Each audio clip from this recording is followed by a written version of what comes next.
Hello dear students, आज हम लोग वापस एक वीडियो लेक्चर लेके आए हैं जिसमें कि हम लोग टॉपिक आइसोमेरिज्म कवर करेंगे।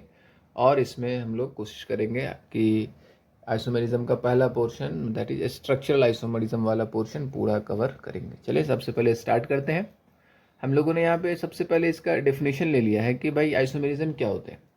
कि वैसे कंपाउंड जिनका मॉलिक्यूलर फार्मूला सेम हो लेकिन उनकी प्रॉपर्टीज़ डिफरेंट हो, फिजिकल या केमिकल प्रॉपर्टीज़ डिफरेंट हो, तो ऐसे कंपाउंड्स आइसोमर्स कहलाते हैं। और ये जो फिनोमेना आप लोग देख रहे हैं, ये जो फिनोमेना है जिसमें कि मॉलिक्यूलर फार्मूला एक ही था लेकिन डिफरेंट डिफरेंट प्रॉपर्टीज़ थी, इस फिनोमेना को हम लोग बोलते हैं आइसोमेरिज्म। जैसे कि मान लें कि एग्जाम्पल मैं लेता हूँ, आप लोग देखेंगे। मान लें मैं एग्जाम्पल लेता हूँ C2H6O का। अब आप देखें कि इससे मैं दो कंपाउंड लिख रहा हूँ, इसी फार्मूला से मैं C2H6O से पहला कंपाउंड अगर आप लोग ध्यान दें तो C2H5OH लिखता हूँ, और दूसरा कंपाउंड ध्यान देंगे तो मैं लिखता हूँ CH3OCH3। ध्यान देंगे, आप लोगों को पता है ये वाला कंपाउंड हमारा कौन सा हो गया, ये अल्कोहल हो गया और ये हमारा ईथर हो गया। फॉर्मूला दोनों के लिए सेम है, C2H6O C2H6O। आप देखेंगे तो इसके अंदर अलग फंक्शनल ग्रुप है, दैट इज ये हमारा अल्कोहल हो जाएगा और ये ईथर हो जाएगा। दोनों की प्रॉपर्टीज में काफ़ी डिफरेंस होता है। जैसे कि बेसिक प्रॉपर्टीज की बात करें तो अल्कोहल आपको पता है इथानॉल है, ये जनरली लिक्विड फॉर्म पे पाया जाएगा, लेकिन ईथर हमारा गैसियस फॉर्म पे पाया जाता है। और भी काफ़ी डिफरेंसेस हैं।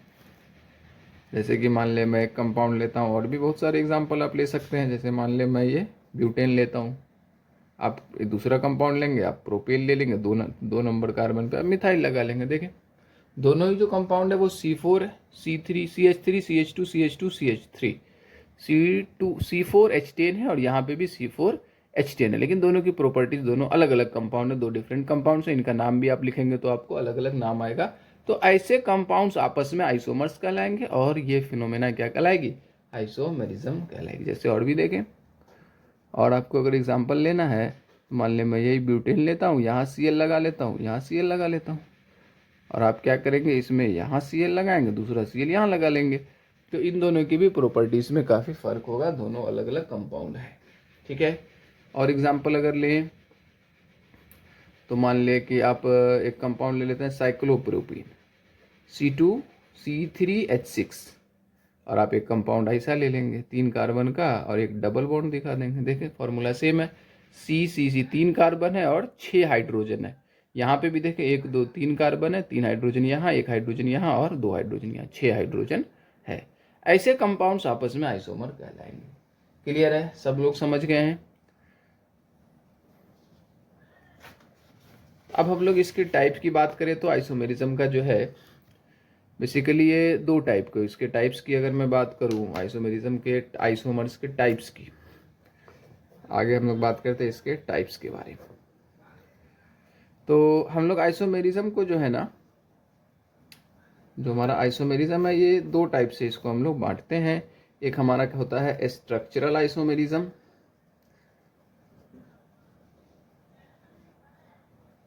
और एक दूसरा टाइप है हमारा स्टीरियो आइसोमेरिज्म। स्टीरियो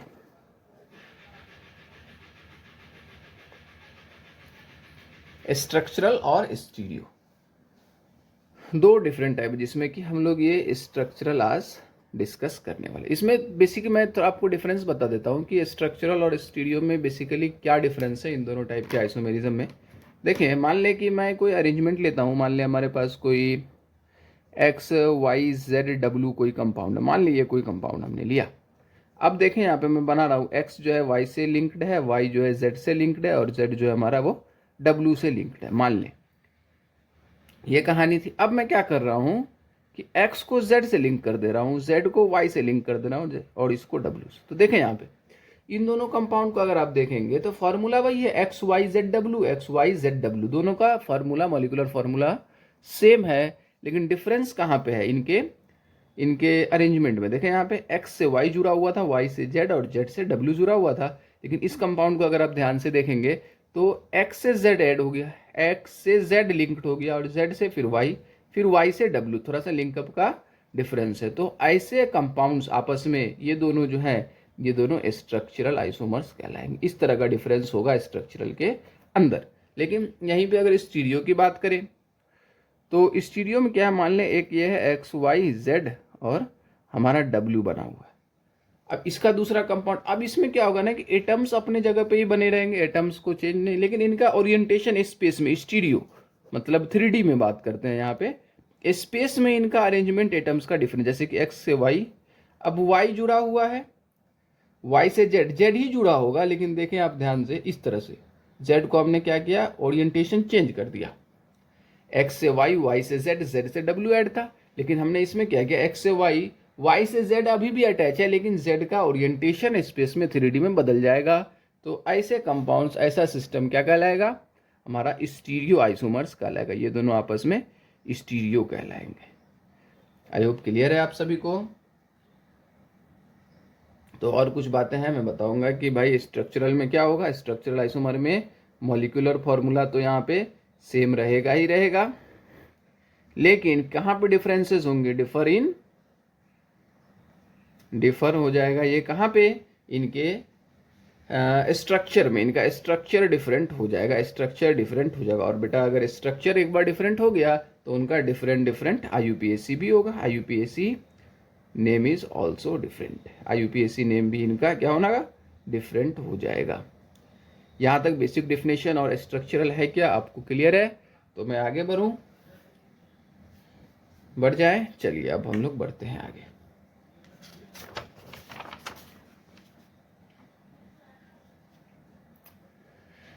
अब ध्यान दें, जो कि स्ट्रक्चरल आइसोमर है वो क्या था, डिफाइन तो हमने कर ही लिया, स्ट्रक्चरल आइसोमर या स्ट्रक्चरल आइसोमेरिज्म क्या है, कंपाउंड्स, वैसे कंपाउंड्स जिनका कि मॉलिक्यूलर फॉर्मूला सेम है लेकिन डिफरेंट स्ट्रक्चर है, स्ट्रक्चरल आइसोमर्स कहलाएंगे। फॉर एग्जांपल मान लें कि मैं कोई एक ऐसा कंपाउंड लेता हूँ, देखें यहाँ पे इसका नाम अगर बताएंगे तो यहाँ से काउंटिंग हो जाएगी 1 2 3 4 5, नाम बताएं तो इसका नाम हो जाएगा 2 नंबर पे क्या लगा हुआ है, मिथाइल, 2 मिथाइल पेंटेन हो जाएगा। जानते हैं आप लोग, IUPAC आप लोगों को आती है। और अगर मैं एक इसी का दूसरा कंपाउंड लूँ ऐसा ही, यहाँ पे मैं मिथाइल लगाऊँ, इसका नाम हो जाएगा 3 मिथाइल पेंटेन। तो इन दोनों में क्या है सर, मिथाइल का पोजीशन चेंज हो गया, मिथाइल यहाँ था, मिथाइल यहाँ से 2 से 3 पे आ गया, तो दोनों का नेम अलग अलग है और स्ट्रक्चर डिफरेंट है, तो ये दोनों कंपाउंड्स आपस में स्ट्रक्चरल आइसोमर्स कहलाएंगे। अब क्या है आगे हमारा, अब हम लोग जब आगे बढ़ेंगे तो अब यहाँ से है स्ट्रक्चरल आइसोमर्स के टाइप के बारे में चर्चा। Types of structural isomers, types of structural isomers.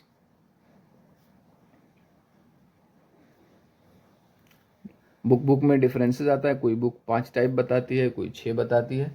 हम लोग यहाँ पे इसका 6 टाइप कंसीडर करके चलेंगे, टोटल 6 टाइप कंसीडर करेंगे। आप लोग देख लें, सबसे पहले हम लोग पढ़ेंगे चेन आइसोमर। कौन सा आइसोमर, चेन आइसोमेरिज्म। हम लोग दूसरा पढ़ेंगे पोजीशन आइसोमेरिज्म, चेन पोजीशन। हम लोग तीसरा पढ़ेंगे ring chain isomerism, ring chain.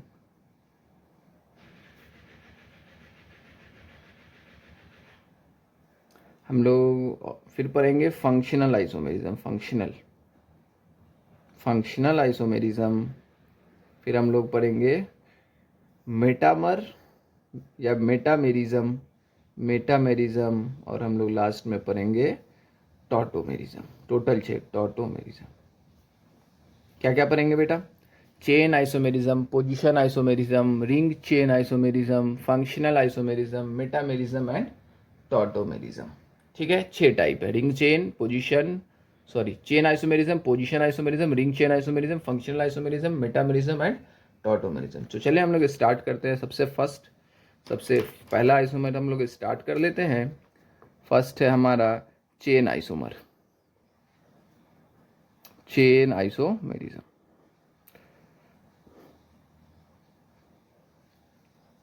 नाम में देखें, नाम में ही काफ़ी चीज़ें तो कई बार नामों में ही क्लियर हो जाती है। क्या होगा यहाँ पे कि पेरेंट चेन डिफर होगा, मतलब कि वैसे आइसोमर जिनका आइसोमर है तो मॉलिक्यूलर फॉर्मूला तो सेम है ही, उसमें तो कोई पंगा है ही नहीं, मॉलिक्यूलर फॉर्मूला सेम है, लेकिन किसमें डिफरेंस होगा, तो differ in parent chain, differ in parent chain, इनका पेरेंट चेन डिफरेंट डिफरेंट होगा, डिफर इन पेरेंट चेन। ठीक है। और एक चीज़ यहाँ पे कुछ नोट रखना है, हमको ध्यान रखना होगा कि क्या है ना कि हम लोग जब भी चेन आइसोमेरिज्म की बात करेंगे तो molecular formula same, parent chain difference हो डिफर होगा, लेकिन हम लोग इसमें नेचर ऑफ फंक्शनल ग्रुप हो, चाहे पाई बॉन्ड हो, चाहे सब्सटीट्यूएंट है, वो भी हमारा सेम होना चाहिए। उसमें हम लोग छेड़छाड़ नहीं करेंगे, उसको नहीं बदलेंगे।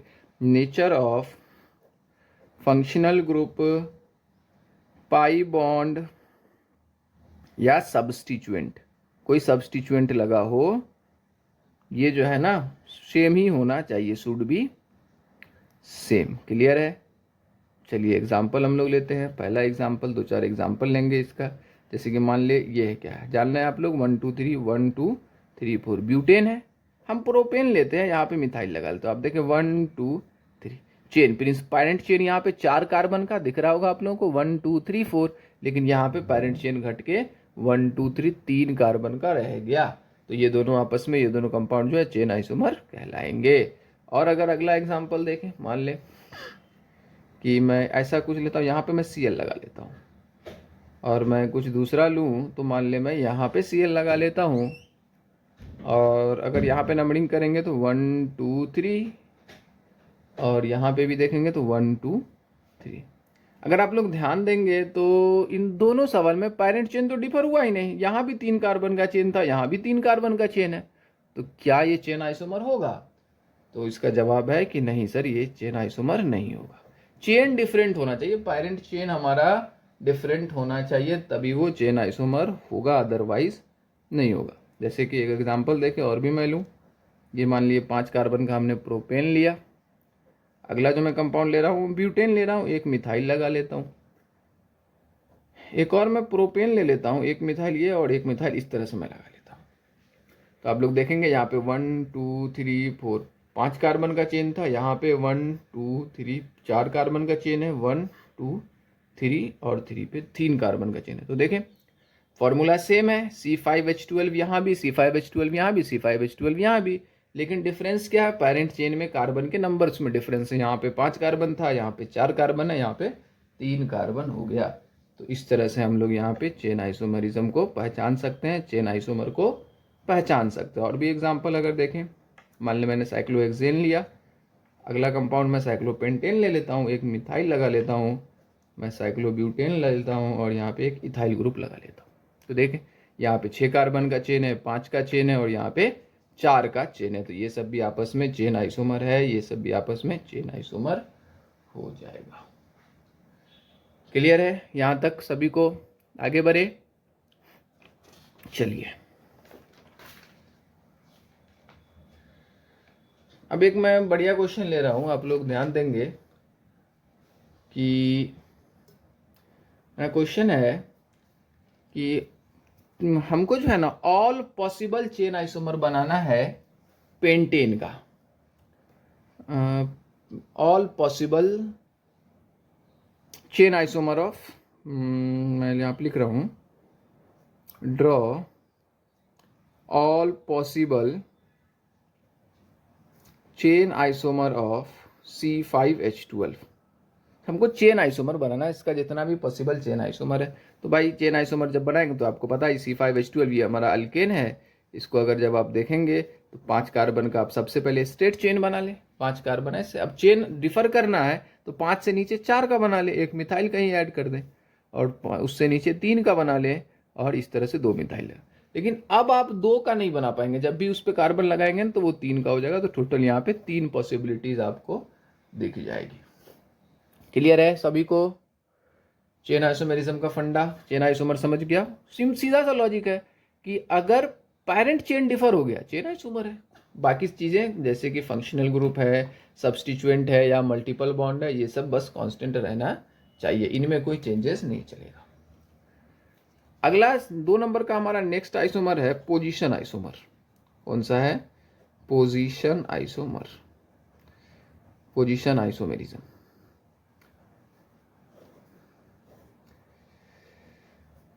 तो इसका भी अगर नाम आप लोग ध्यान से देखेंगे तो हमको लग रहा है चीज़ें समझ में आने लग जाएंगी कि भाई यहाँ भी क्या होगा सर, मॉलिक्यूलर फार्मूला यहाँ भी सेम ही रहना है, मॉलिक्यूलर फार्मूला चेंज नहीं होगा, लेकिन डिफरेंस क्या होगा कि पोजीशन डिफरेंट हो जाएगा। किसका, या तो फंक्शनल ग्रुप हो या कोई मल्टीपल बॉन्ड हो या कोई सब्स्टिट्यूएंट का पोजीशन हम लोग चेंज कर देंगे। क्या लिख रहे हैं कि पोजीशन ऑफ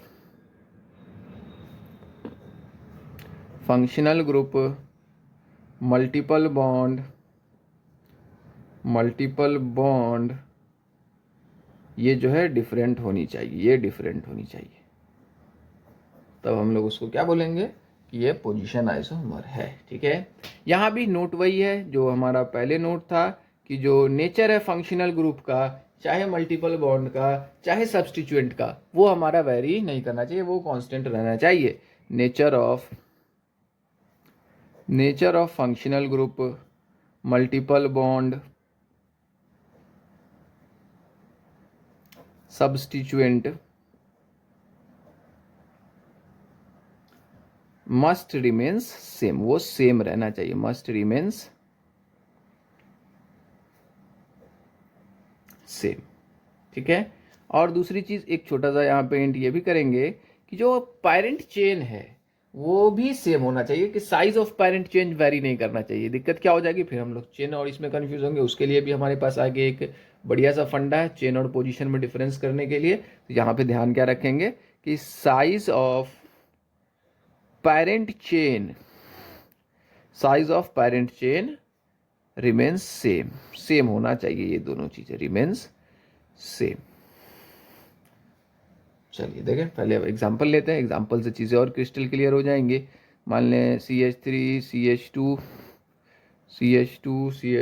OH, और मैं दूसरा कंपाउंड ले रहा हूँ CH3 CH2 CHOH और CH3। देखिए ध्यान से, यहाँ पे क्या है कि सर 1 2 3 4 फर्स्ट नंबर कार्बन पे OH है, मतलब फर्स्ट नंबर पे अल्कोहल है, फंक्शनल ग्रुप है, और यहाँ पे सेकेंड नंबर कार्बन पे हमारा OH फंक्शनल ग्रुप है। तो फंक्शनल ग्रुप का पोजीशन इसमें फर्स्ट कार्बन एटम पे है और इसमें सेकेंड कार्बन एटम पे है। तो ये दोनों कंपाउंड आपस में क्या हो जाएंगे, ये दोनों कंपाउंड आपस में हमारे पोजीशन आइसोमर हो जाएंगे। ठीक है, और भी काफ़ी एग्जाम्पल ले सकते हैं आप, जैसे मान ले ऐसा कुछ कंपाउंड दिया है, तो देखें यहाँ भी चेन तो सिमिलर है, 1 2 3 1 2 3 चेन सिमिलर है, लेकिन इस सब्स्टिट्यूएंट इस Cl का जो पोजीशन है एक बार सेकंड नंबर कार्बन पे और एक बार फर्स्ट नंबर कार्बन पे, फर्स्ट पोजीशन पे है। तो ये दोनों कंपाउंड जो है आपस में हमारे पोजीशन आइसोमर होंगे। क्लियर है, जैसे कि और भी कंपाउंड लें, जैसे ये देखें एक कंपाउंड लिया हमने और एक हमने दूसरा कंपाउंड लिया, ये देखें ध्यान से, ये क्या है, तो सर इथीन है, मतलब अल्कीन है, ये भी अल्कीन है, लेकिन इस अल्कीन और इस अल्कीन में फ़र्क बस ये है कि यहाँ पे डबल बॉन्ड जो है वो फर्स्ट एंड सेकंड कार्बन के बीच में है, मगर यहाँ पे जब IUPAC से नंबरिंग करेंगे तो सेकंड और थर्ड पे, मतलब मल्टीपल बॉन्ड का यहाँ पे पोजीशन चेंज हो गया, position of multiple bond change.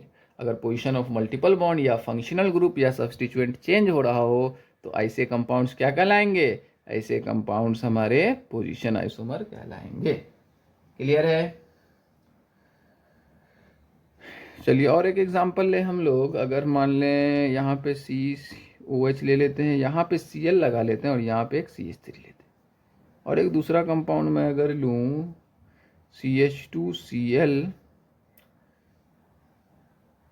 अच्छा यहाँ पे एक H भी मिस रह गया, CH2COH, इन दोनों के बारे में देखें।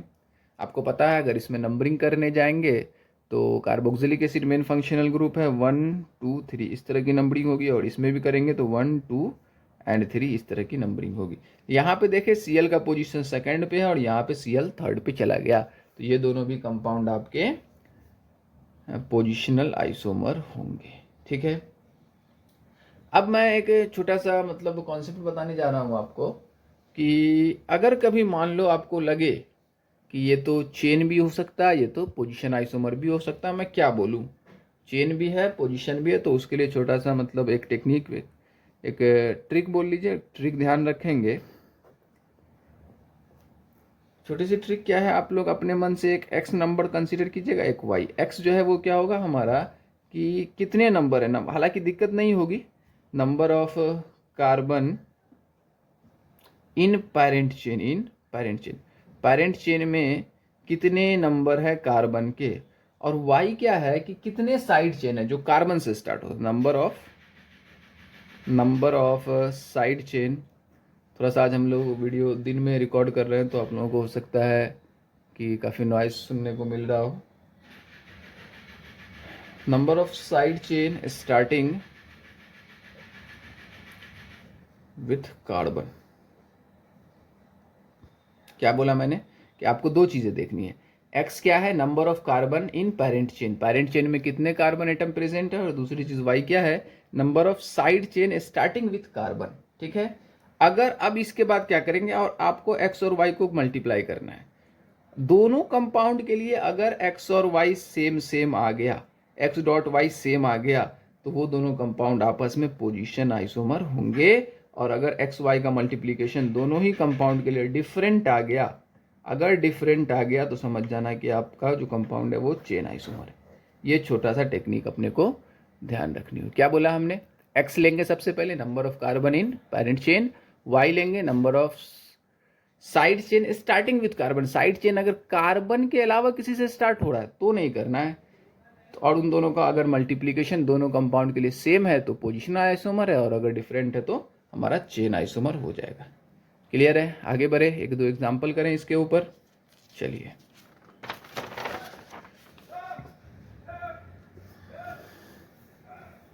जैसे कि मान लें मैं पहला एग्जाम्पल ले रहा हूं, मान लीजिए हमने एक पहला एग्जाम्पल लिया, तो देख इसमें आप एक्स की वैल्यू बताएं, मतलब कितने हैं पैरेंट चेन में, 1 2 3 4 5 6, 6 कार्बन है। चलिए इसके लिए एक्स की वैल्यू बताएं कितने कार्बन है, तो 5 ही कार्बन है, जो साइक्लोपेंटेन है वो होगा प्रिंसिपल चेन 5 कार्बन। वाई की बात करें तो इसमें एक भी साइड चेन नहीं है, 0 साइड चेन है। और इसमें वाई की बात करें तो एक साइड चेन है मिथाइल, तो यहाँ पे, और इसके लिए एक्स वाई कितना हो गया, इसके लिए 5 हो गया, और इसके लिए एक्स वाई कितना हो गया, 0 हो गया। तो हमने क्या बोला कि अगर एक्स वाई का मल्टीप्लीकेशन डिफरेंट आ गया तो दोनों कंपाउंड आपस में क्या हो जाएंगे, चेन आइसोमर हो जाएंगे। आपको दिख भी रहा था, एक में 6 का चेन है, एक में 5 का चेन है। फिर भी कभी अगर कंफ्यूज हो, कभी आपको कंफ्यूजन लगे, तो आप इस तरह से चीज़ों को कर सकते हैं। जैसे कि मैं एक और सवाल लेता हूँ, एक और एग्जांपल लेता हूँ ताकि इसका पर्पस सॉल्व हो। मान ले मैं एक कंपाउंड लेता हूँ, ये जान रहे हैं आप लोग, बेंजीन रिंग है, उस पर एक इथाइल लगा हुआ और एक मिथाइल ग्रुप लगा हुआ है। देखें ध्यान से, सबसे पहले नंबरिंग कर ले, तो आपको पता है इथाइल के साइड से नंबरिंग करेंगे 1 2 3 4 5 एंड 6, और इसमें भी इथाइल की तरफ से करेंगे 1 2 3 4 5। हम मैं मान के चल रहा हूँ बेटा आप लोग IUPAC पढ़ के आए हैं, इसीलिए मैं IUPAC में जो चीज़ें हैं वो यहाँ पे कंसिडर कर लूँगा। यहाँ पे देखें एक्स की वैल्यू यहाँ भी हो जाएगी 6, और यहाँ पे वाई की वैल्यू 2 हो जाएगी, दो साइड चेन है, एक ये और एक ये। यहाँ पे एक्स की वैल्यू हो जाएगी यहाँ भी 6, वाई की वैल्यू यहाँ पे भी 2। अब कहोगे एक्स की वैल्यू 6 सर हमारी लाइफ में तो एक्स की कोई वैल्यू ही नहीं है। ठीक है, वो तुम्हारा लाइफ है, देख लेना। यहाँ पे तो एक्स और वाई की कुछ वैल्यू है। यहाँ पे कितना हो जाएगा, एक्स वाई 12 हो जाएगा, एक्स इंटू वाई, और यहाँ पे भी एक्स इंटू वाई हमारा 12 हो जाएगा। ठीक है, अब दोनों सेम आ गया, और जैसे ही सेम आएगा, हमने क्या बोला था कि दोनों आपस में पोजीशन आइसोमर हो जाएंगे। क्लियर है, चलिए मान ले आगे बढ़ जाए यहाँ से। वही बताने का लॉजिक क्या था ना, कि मान लें कि चीज़ें क्या है ना, कि दोनों आइसोमर एक साथ एग्जिस्ट नहीं करेगा। Chain isomer and position isomer can't exist together, कभी भी साथ में एग्जिस्ट मत करा देना। चेन होगा तो पोजीशन नहीं होगा, पोजीशन होगा तो चेन नहीं होगा। क्लियर है। अब हम लोग यहाँ पे बात करेंगे कुछ अल्केन्स के बारे में, कि अल्केन का स्ट्रक्चर। चलो मैं कुछ क्वेश्चन ले लेता हूँ, छोटे छोटे क्वेश्चंस ले लेते हैं अपन, कि number of structural isomers of, पहला मैं ले लेता हूँ प्रोपेन से स्टार्ट कर देता हूँ, C3H8, एंड दूसरा ले लेता हूँ मैं C4H10 ले लेता हूँ और थर्ड मैं लेता हूँ C5H12। ये 3 कंपाउंड हमने लिया। हम इन तीनों में देखेंगे कितने स्ट्रक्चरल आइसोमर। मैं एक चीज़ बता दूं कि जो अल्केन होता है ना, अल्केन, वो आपको सिर्फ अल्केन नॉर्मल, अगर अल्केन है CnH2n वाला अल्केन है साइक्लिक को छोड़ के, तो वो जो अल्केन है आपका ना, वो या तो चेन आइसोमर दिखा पाएगा या पोजीशन आइसोमर दिखाएगा। इसके अलावा अभी पढ़े नहीं है, जब पढ़ेंगे तो चीज़ें क्लियर हो जाएंगी कि इसके अलावा कोई दूसरा स्ट्रक्चरल आइसोमर तो नहीं दिखा सकता है। तो सबसे पहले मैं यहाँ पे ड्रॉ करता हूँ। हम क्या करेंगे, सारे कंपाउंड्स का हम लोग चेन पहले ड्रॉ कर लेंगे और चेन पोजीशन दोनों मिला के ड्रॉ करेंगे। CH3 है, मान लें 3 कार्बन। अच्छा, इसका अब कोई दूसरा कॉम्बिनेशन हम बना ही नहीं सकते। 2 कार्बन मिथाइल इधर लगाएंगे, वही 3 का चेन हो जाएगा। कुछ भी करेंगे यहाँ पे 3 का ही चेन हो जाएगा। तो इसका अगर आइसोमर पूछा जाएगा स्ट्रक्चरल, तो चेन और पोजीशन दोनों मिला के हमको एक आंसर करना है। दूसरा कंपाउंड क्या है कि C4H10। चलिए, C4H10 का एक कंपाउंड आपको ये नजर आ रहा होगा, मेरे ख्याल से यही नजर आ रहा होगा सभी बच्चों को। दूसरा कंपाउंड बनाने जाएंगे तो 4 से 3 का चेन कर लेंगे और यहाँ पे लगा लेंगे मिथाइल। अब बहुत बच्चे दिमाग क्या लगाएंगे, सर आप ऐसा करो 3 का चेन बनाओ लेकिन इसका पोजीशन बदलो। लेकिन जैसे इसका पोजीशन बदलेंगे तो यहाँ पे 4 का चेन ऑलरेडी हो जाएगा। तो इसका मतलब इसके सिर्फ ये 2 कंपाउंड ही पॉसिबल थे स्ट्रक्चरल आइसोमर के। तीसरा कंपाउंड हमारा C5H12। चलिए, 5 का हमने एक सीधा सीधी चेन बना लिया। अब क्या करना चाहोगे बच्चों, 5 से कम कार्बन का मतलब 4 का चेन हम लोग बनाने का कोशिश करेंगे। 1 2 3 4 का चेन हो गया और इसमें मिथाइल को एज ए सब्सटीट्यूएंट लगा लेंगे। अब इस मिथाइल को यहाँ भी लगाओगे, बहुत लोग कहोगे कि सर इस मिथाइल को आप यहाँ लगा के दिखाइए। बेटा दोनों सेम ही है, ये दोनों डिफरेंट स्ट्रक्चर नहीं है, सेम स्ट्रक्चर है। कैसे, 1 2 3 4, 2 नंबर पे मिथाइल था, इसमें भी 1 2 3 4 2 नंबर पे मिथाइल। इसको एक ही कंसीडर करना होगा। तो 4 का भी चेन हो गया। अब हम लोग आगे क्या करेंगे, अब हम लोग 3 का चेन बनाने का ट्राई करते। 3 का चेन बनाते हैं, यहाँ पे इथाइल लगा लें। लेकिन जैसे इथाइल लगाओगे 2 और 2 4 कार्बन, 4 का चेन मिल जाएगा। तो हम लोग इथाइल नहीं लगा सकते, 2 मिथाइल ही कुछ इस तरह से लगा सकते हैं। मतलब 1 2 और 3, टोटल 3 आइसोमर मिलेगा यहाँ पे। क्लियर है। तो अल्केन से रिलेटेड स्ट्रक्चरल आइसोमर का एक टेबल भी है जो आप लोगों को ध्यान रखना होगा। एग्जाम में अगर कोई बड़ा आ जाता है तो उसमें ड्रॉ करने में दिक्कत होती है। मैं वो टेबल लिखने जा रहा हूँ। मेरे पास यहाँ पे है कंपाउंड अल्केन और यहाँ पे है उनका नंबर ऑफ स्ट्रक्चरल आइसोमर। सबसे पहले क्या था हमारा, वही C3H8 था। तो इसका कितना आया था, आपने देखा था सिर्फ एक कंपाउंड एग्जिस्ट करेगा, सिर्फ एक स्ट्रक्चरल आइसोमर होगा। इसके बाद हमने लिया था C4H10, कितना था, तो आपने देखा था 3 नहीं, C4H10 में कितने, 2 कंपाउंड, हाँ 2 कंपाउंड हमारे एग्जिस्ट करे थे। इसी तरह से अगर आप C5H12 का देखे होंगे तो वहां पे 3 कंपाउंड थे। आप आगे बढ़ते जाएंगे, C6H14 पे जाएंगे तो 3 के बाद 5 आ जाएगा। C7H16 पे जाएंगे तो 5 के बाद 9 आइसोमर एग्जिस्ट करेगा। और C8H18 बनाएंगे तो 9 के बाद 15 नहीं, आई थिंक 18, हाँ 18 आइसोमर एग्जिस्ट करेगा।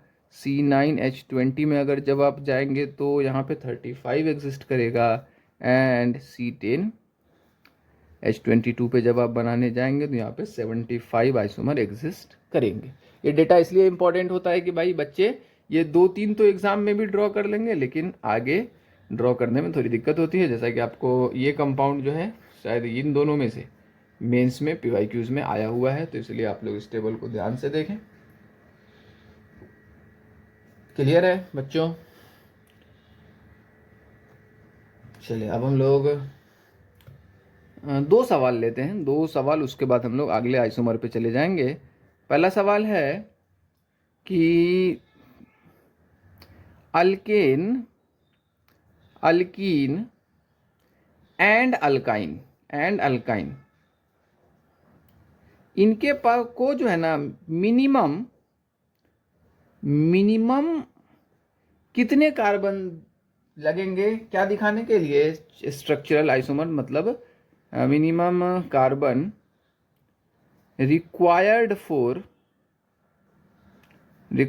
For showing chain isomer, chain isomerism. Chain isomerism दिखाने के लिए इनको कितने कम कार्बन लगेंगे, सोच के बताएं। थोड़ा देर पॉज कर लेंगे वीडियो को और आप लोग सोचेंगे। चलिए इसको डिस्कस करते हैं। जब अल्केन की बात करेंगे तो अल्केन को देखें, इसका सॉल्यूशन मैं बता रहा हूँ, बहुत इंपॉर्टेंट है कि अल्केन में देखेंगे चेन आइसोमर दिखाना है ना, तो 2 पे तो कोई मामला ही नहीं, 3 पे मामला बन सकता था, 3 का हमने चेन ले लिया। अब चेन आइसोमर है मतलब डिफरेंट चेन बनाना है, हम लोग कुछ इस तरह से 2 का चेन बनाएंगे और तीसरा इधर लगाएंगे। नहीं बेटा, ये जो है वापस 3 का ही चेन होगा, मतलब 3 कार्बन पे पॉसिबल नहीं है चेन आइसोमर दिखाना। तो हम लोग 4 पे जाएंगे और जैसे ही 4 कार्बन का चेन बनाएंगे और अगला कंपाउंड हम अगर इस तरह से 3 का चेन बना के ले लें तो देखें आप लोग चेन डिफर हो गया, 4 कार्बन का 3 कार्बन का, मतलब चेन आइसोमर दिख गया। इसका मतलब है अल्केन को 4 मिनिमम कार्बन चाहिए चेन आइसोमर दिखाने के लिए। यहीं पे बात करते हैं अल्कीन का, तो 3 में तो अल्कीन पे भी चेन बनाना पॉसिबल नहीं होगा, हम लोग 4 से शुरू करते हैं। मान ले कि हम लोग इस तरह से ये ले लेते हैं, ठीक है। 4 का हमने अल्कीन लिया और यहीं पे मेरे दिमाग में हिट कर रहा है एक दूसरा स्ट्रक्चर, देखें आप लोग ध्यान से कि हमने 3 का लिया और चौथा कार्बन अगर यहाँ लगा ले तो 1 2 3 4 कार्बन का चेन है और 1 2 3 3 कार्बन का चेन है, चेन डिफरेंट हो गया। मतलब अल्कीन को भी कम से कम 4 कार्बन चाहिए होंगे। और अगर अल्काइन की बात करें तो अल्काइन में जैसे आप इन 4 वाले केस पे जाइएगा ना, तो देखें ध्यान से, दिमाग क्या कहेगा कि सर मैं यहाँ पे 3 बना लेता हूँ और ये मिथाइल यहाँ लगा लेता, तो बेटा नहीं लगा पाएंगे क्योंकि इस कार्बन की टेट्रावैलेंसी खराब हो जाएगी। देखें 3 2 5 बॉन्ड बनने लग जाएगा, मतलब ये वाला केस तो अपने पास अवेलेबल नहीं है। तो इधर लगा के कोई मतलब नहीं है, इधर लगा के कोई मतलब नहीं है। फॉर शोइंग यहाँ पे मैंने मिस कर गया चेन आइसोमेरिज्म, चेन आइसोमर दिखा रहे हैं हम लोग, ठीक है। तो क्लियर है, तो 4 पे नहीं, हम लोग कहाँ जाएंगे, 5 कार्बन के चेन पे हम लोग जाएंगे। और जब ड्रॉ करेंगे आइसोमर तो कुछ इस तरह से हमारा आइसोमर ड्रॉ होगा, हम यहाँ मिथाइल लगा पाएंगे। तो अल्काइन को कितना चाहिए बेटा, अल्काइन को 5 कम से कम कार्बन चाहिए, कौन सा आइसोमर दिखाने के लिए, चेन आइसोमर दिखाने के लिए। तो इस सवाल का जवाब क्या हो गया, 4 4 एंड 5 कार्बन मिनिमम तो इनको चाहिए ही for showing chain isomerism. Clear है बेटा, आगे बढ़े। तो अगला सवाल आप लोगों को समझ में आ गया होगा कि भाई कितने कम से कम कार्बन चाहिए क्या दिखाने के लिए, पोजीशन आइसोमर के दिखाने के लिए। क्वेश्चन है कि मान लो अल्कीन अल्कीन एंड अल्काइन है, इसके लिए बताना है minimum carbon atom required for showing chain हो गया पोजीशन आइसोमर या आइसोमेरिज्म। पोजीशन आइसोमेरिज्म दिखाने के लिए कितने कार्बन लगेंगे। तो 3 से कुछ मामला बनता हुआ लग रहा है अल्केन में आपको। सॉल्यूशन आप लोग 2 मिनट पॉज करेंगे, इसको ट्राई करेंगे, फिर इसका डिस्कशन आप लोग देखेंगे। तो 3 से तो पोजीशन नहीं, तो 4 से देखें, मान ले मैं 4 का बना रहा हूँ, ये इसका पोजीशन बदल के यहाँ करूँगा, चेन ही हो जाएगा, चेन ही डिफर हो जाएगा ना, 4 का चेन। पोजीशन आइसोमर में चेन तो डिफरेंट नहीं होना चाहिए। तो ये आपको लग रहा है कि 4 का केस अगर मैं ऐसा बना लूँ सर तो ये मिथाइल 1 पे, नहीं बेटा ये ब्यूटेन हो गया और ये हमारा 3 का चेन था, मिथाइल था, तो डिफरेंट चेन ही डिफरेंट हो जाएगा। चेन भी कुछ सेम रहना, चेन यहाँ पे क्या हो जा रहा है, डिफर हो जा रहा है। चेन हमको कैसा रखना है, सेम रखना पड़ेगा। तो अगर 5 की बात करेंगे, देखें बेटा कुछ इस तरह से, और इसका इधर कर लें। एक ऑप्शन क्या है कि इस मिथाइल को यहाँ लगा लें, कोई फ़र्क नहीं, दोनों सेम है, 1 2 3 4 1 2 3 4। तो यहाँ पे 5 से भी काम नहीं बना मेरे बच्चों, तो हम लोग कहाँ जाएंगे, 6 पे जाएंगे। और 6 पे जब जाएंगे 6 कार्बन पे, तो एक बार 2 पे मिथाइल लगा देंगे और एक बार 3 पे मिथाइल लगा देंगे। तो यहाँ पे 2 मिथाइल पेंटेन और यहाँ पे 3 मिथाइल पेंटेन हो जाएगा और ये दोनों कंपाउंड आपस में पोजीशन आइसोमर कहलाएंगे। क्लियर है। तो अल्केन को कितना लग गया पोजीशन आइसोमर दिखाने के लिए, मिनिमम 6 कार्बन लग गया है यहाँ पे। और जब अल्कीन की बात की जाएगी तो अल्कीन में 3 पे होगा क्या, एक बार यहाँ दिखा देते हैं इस डबल बॉन्ड का पोजीशन और एक बार यहाँ, दोनों सेम है। फिर से क्या हो जाएगा, प्रोप 1 इन हो जाएगा, दोनों ये दोनों नहीं हुआ तो 4 पे हो जाएगा, आराम से हो जाएगा। देखें इस तरह से 1 पे, और इस डबल बॉन्ड का पोजीशन हम लोग सेकंड कार्बन पे ले आएंगे। देखें यहाँ पे दोनों डबल बॉन्ड का पोजीशन 1 2 3 4, 1 2 3 4, 2 3 के बीच में 1 2 के बीच में था, ये दोनों चेन आइसोमर। मतलब अल्कीन को कितने चाहिए, 4 चाहिए, और अल्काइन को भी इसी तरह से एज इट इज आपको 4 कार्बन देना होगा। क्या दिखाने के लिए, आपको पोजीशन आइसोमर दिखाने के लिए अल्काइन को आपको 4 कार्बन देना ही होगा। क्लियर है, सबको समझ में आ गया यहाँ तक? आगे मूव करें अगले टॉपिक पे। चले अब हम लोग आगे बढ़ते हैं यहाँ से। अब हम लोग अगला टाइप तीसरा स्टार्ट करेंगे। तीसरा आइसोमर था हमारा कौन सा, फंक्शनल आइसोमेरिज्म था, फंक्शनल आइसोमेरिज्म। अगला आइसोमर है थर्ड नंबर का फंक्शनल आइसोमेरिज्म। इसकी चर्चा करेंगे तो यहाँ पे भी आपको पता ही है कि मॉलिक्यूलर फॉर्मूला हमारा सेम होना चाहिए, मॉलिक्यूलर फॉर्मूला सेम होना चाहिए। तो डिफरेंस कहाँ आएगा, फंक्शनल ग्रुप में। डिफरेंट फंक्शनल ग्रुप प्रेजेंट होगा, डिफरेंट फंक्शनल ग्रुप यहाँ पे प्रेजेंट होगा, डिफरेंट फंक्शनल ग्रुप प्रेजेंट होगा। ठीक है, कैसे होगा देखें। फॉर एग्जाम्पल, पहला एग्जाम्पल मैं ले रहा हूँ एल्कोहल एंड ईथर का। एल्कोहल एंड ईथर का मैं सबसे पहला एग्जाम्पल ले रहा हूँ। देखें जैसे कि CH3OCH3, और एक एग्जाम्पल ले रहा हूँ CH3CH2OH। देखिए एक हमारा एल्कोहल है, एक ईथर है, दोनों का मॉलिक्यूलर फार्मूला सेम है C2H6O, लेकिन दोनों आपस में फंक्शनल ग्रुप डिफरेंट है। एक हमारा ईथर है तो दूसरा एल्कोहल है। ऐसे कंपाउंड आपस में फंक्शनल आइसोमर कहलाएंगे। और भी एग्जांपल आप ले सकते थे, जैसे मान लें मैं ये OH ले लेता हूँ और मैं कुछ इस तरह से एक ये कंपाउंड ले लेता हूँ। देखें फंक्शनल ग्रुप यहाँ भी OH है और यहाँ भी ईथर है, ये दोनों आपस में फंक्शनल आइसोमर कहलाएंगे। चलिए नोट कर लिए, यहाँ तक आप लोग नोट कर लेंगे इसको। अब हम लोग आगे बढ़ेंगे।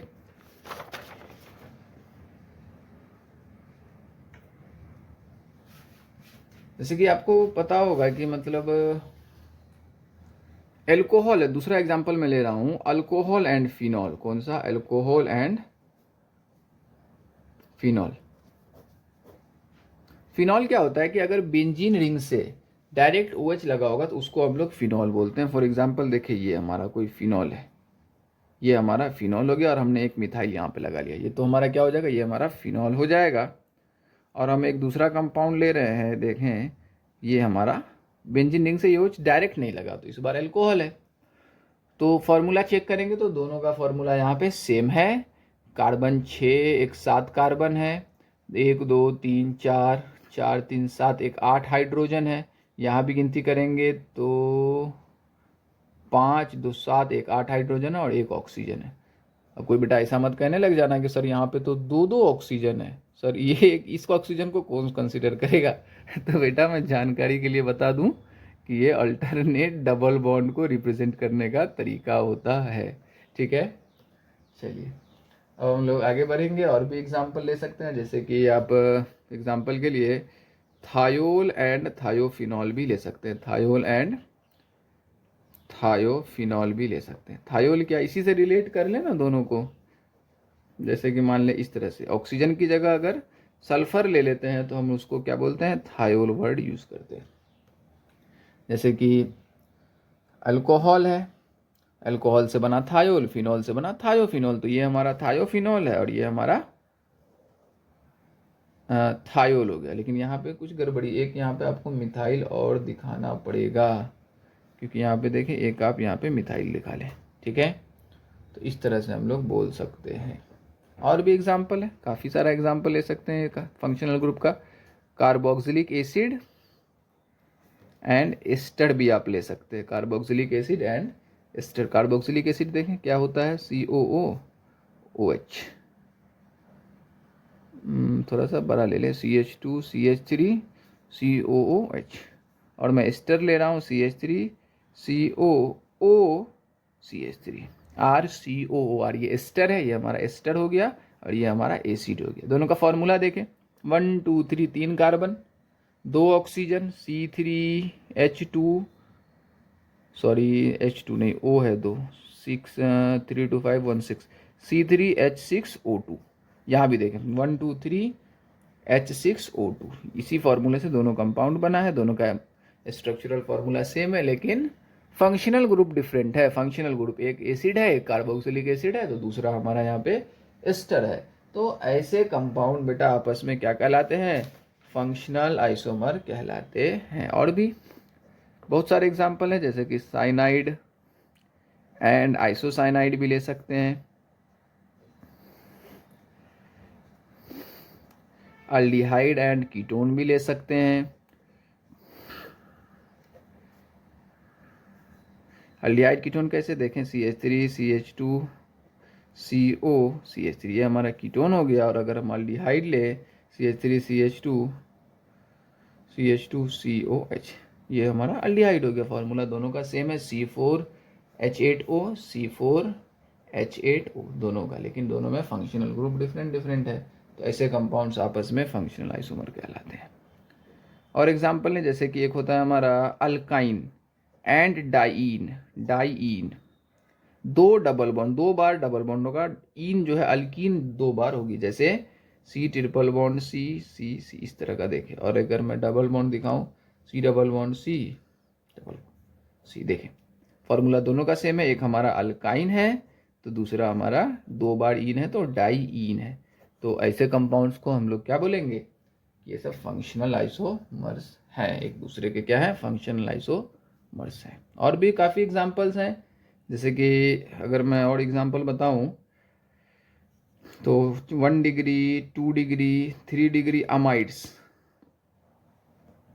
अमाइड्स ले लें, या 1 डिग्री 2 डिग्री 3 डिग्री अमीन्स ले लें, ये भी आपके फंक्शनल आइसोमर। एक चीज़ यहाँ पे आप लोग ध्यान रखेंगे, मैं नोट करके लिख दे रहा हूँ कि 1 डिग्री 2 डिग्री अमाइड्स जो है ये फंक्शनल आइसोमर है, 1 डिग्री 2 डिग्री 3 डिग्री अमीन्स जो है ये भी फंक्शनल आइसोमर है। लेकिन 1 डिग्री 2 डिग्री 3 डिग्री एल्कोहल जो होते हैं ये फंक्शनल आइसोमर्स नहीं होते हैं। 1 degree 2 degree 3 degree alcohols are not functional isomers, याद रहेगा? बिल्कुल। चले अब यहाँ से हम लोग आगे चलते हैं।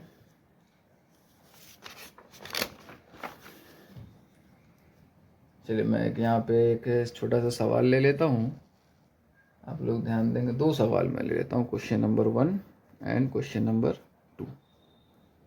पहला सवाल है मेरा कुछ इस तरह से, ये हो गया, एक ये हो गया, और एक हमारा कुछ इस तरह से ये कंपाउंड है। चलिए ए बोल देता हूँ, B and C. A and B में रिलेशन बताएंगे आप लोग, क्या रिलेशन है A and B? A and B क्या है आपका? तो एक देखेंगे 1 डिग्री अल्कोहल है और एक दूसरा क्या है? 2 डिग्री अल्कोहल है। बेटा गलती से अल्कोहल को फंक्शनल आइसोमर मत कह देना। तो क्या है यहाँ पे 1 2 3 4, 1 पे OH है और यहाँ पे 2 पे आपका OH था। तो ए एंड बी में क्या रिलेशन है? पोजीशन चेंज हो गया, पोजिशनल आइसोमर है। ए एंड सी में क्या रिलेशन होगा? ए एंड सी में बात करें तो यहाँ पे देखिए 4 का चेन और यहाँ पे 3 ही का चेन रह जाएगा, तो ये 3 का चेन क्या कहलाएगा? चेन आइसोमर कहलाएगा। बी एंड सी में बताएं तो बी एंड सी में भी चेन चेंज हो गया, तो ये भी आपस में चेन आइसोमर कहलाएंगे। क्लियर है? एक सवाल मैं और लेता हूं, मान ले ये है,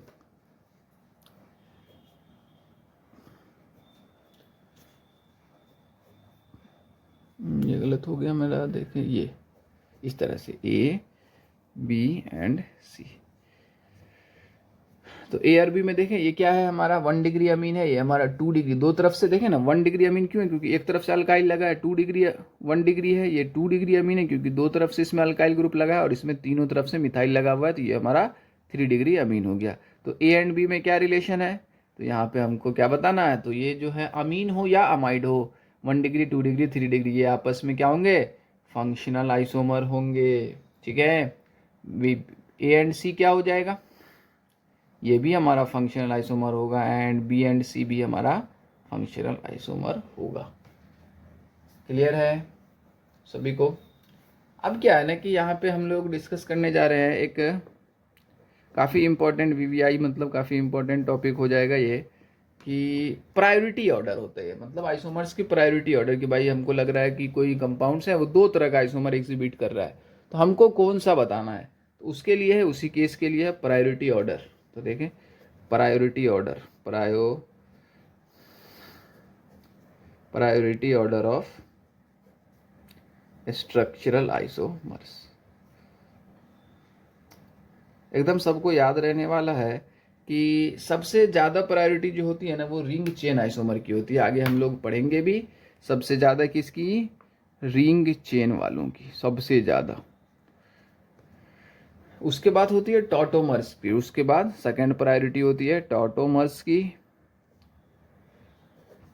अगली प्रायोरिटी होती है फंक्शनल आइसोमर की, उसके बाद मेटामर्स की, उसके बाद चेन वालों की, चेन आइसोमर की, और सबसे लीस्ट प्रायोरिटी होती है पोजीशन आइसोमर पीआई की। ये है RTFMCP से भी इसको शॉर्ट में लिखते हैं। मान लें आपको कोई ऐसा कंपाउंड दिख गया जो आपको लग रहा है चेन आइसोमर भी है और मेटामर भी है, तो आपको क्या आंसर करना होगा, मेटामर आंसर करना होगा।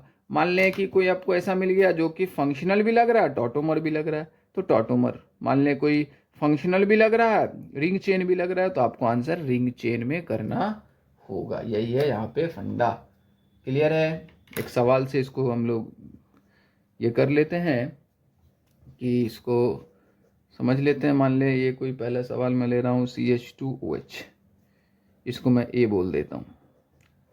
अगला प्रॉब्लम मैं ले रहा हूँ OH CH3। अगला एग्जांपल है, इस तरह से कोई ईथर ले लो, C ले लेंगे, और एक कंपाउंड में और लूँ तो OH एंड CH3। चलिए ध्यान देंगे कि A एंड B का रिलेशन बताइए। सबसे पहले A एंड C का रिलेशन बताइए, A एंड D का रिलेशन बताइए, B एंड C का रिलेशन बताइए, B एंड D का रिलेशन आप लोगों को बताना है। सोच के 2 मिनट ट्राई करेंगे, उसके बाद इसको देखेंगे। पहला और दूसरा देखें आप लोग, ये क्या है, आपका एल्कोहल है और ये हमारा बेंजीन से डायरेक्ट लगा, तो ये हमारा फिनॉल हो जाएगा। तो एल्कोहल एंड फिनॉल ये आपस में क्या हो जाएंगे, ये हमारे फंक्शनल आइसोमर हो जाएंगे।